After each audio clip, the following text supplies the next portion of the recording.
साहब है। मैं पहले प्रोफेसर साहब के पास जा रहा हूं, उसके बाद दोबारा जर्नल्स के पास जाऊंगा। प्रोफेसर साहब सर, देखिए, कहा जाता है कि आप इतिहास को यदि भूल जाते हैं तो आप अपना भविष्य भी आप अपना खतरे में डाल देते हैं।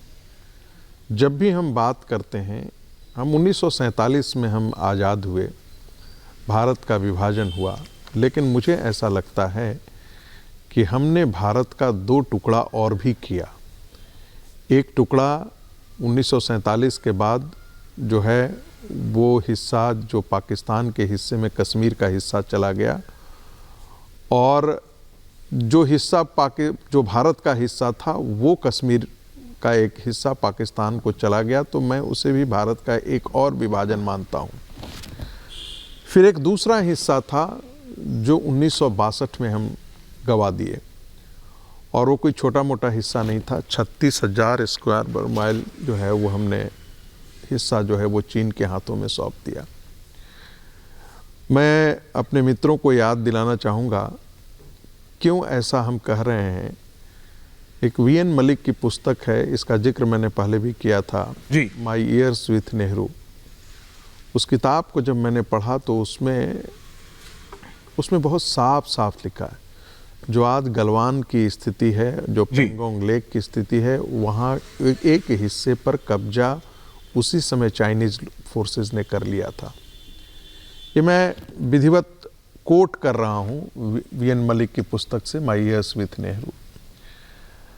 सवाल उठता है कि 1950 नवंबर के महीने में 1950 में जवाहरलाल नेहरू जी को एक पत्र लिखा, और वो उस पत्र को मुझे लगता है सबको पढ़ना चाहिए। अब वो पब्लिक डॉक्यूमेंट हो चुका है, पहले लोगों को उसके बारे में कम जानकारियाँ थी, लेकिन 2012 में हम लोगों ने इटर्नल इंडिया में भी छापा था, और बाद में बहुत प्रचलित वो पत्र है।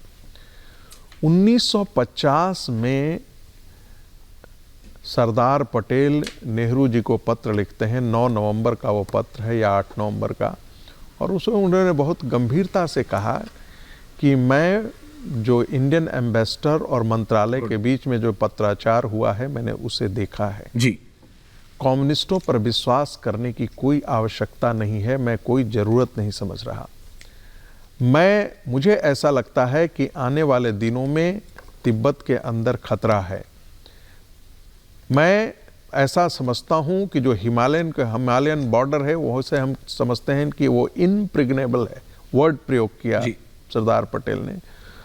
उसको ऐसा न सोच करके हमको अपने तरीके से प्रिपेयर्ड होना चाहिए, और हमको कभी भी चाइना के छलावे में नहीं आना चाहिए। एक इतनी गंभीर बात को जो रियल पॉलिटिक में कहा जाता है, और मैं मित्रोकिन की डायरी पढ़ रहा था, उन्होंने बड़ा कहा कि नेहरू गांधी की पॉलिसी को फॉरेन पॉलिसी में तो यूज किए जी, रियल पॉलिटिक्स से दूर रहे, लेकिन देश की पॉलिसी में वो हमेशा मार्क्सिस्टों के साथ खड़े रहे। तो ये बड़ा एक अद्भुत, यदि आप आकलन नहीं करते हैं कि भाई उस समय नेतृत्व ने क्या गलतियां की, तो मैं यही कहता हूं कि भाई नेतृत्व ने ये गलती की कि आप रियल पॉलिटिक्स को आपने समझा नहीं कि हमें कौन कौन से खतरे हैं। जैसा कि जनरल साहब ने कहा कि भाई आर्मी को भी ये डिस्बैंड कर दो, हम आर्म फोर्सेस की हमको जरूरत क्या है, एयरफोर्स की जरूरत क्या है, हम तो एक शांति में हम विश्वास करने वाले देश हैं। सवाल ये नहीं है, सवाल ये है कि मैं शांति में विश्वास करता हूँ, लेकिन क्या सामने वाला भी शांति में विश्वास करता है?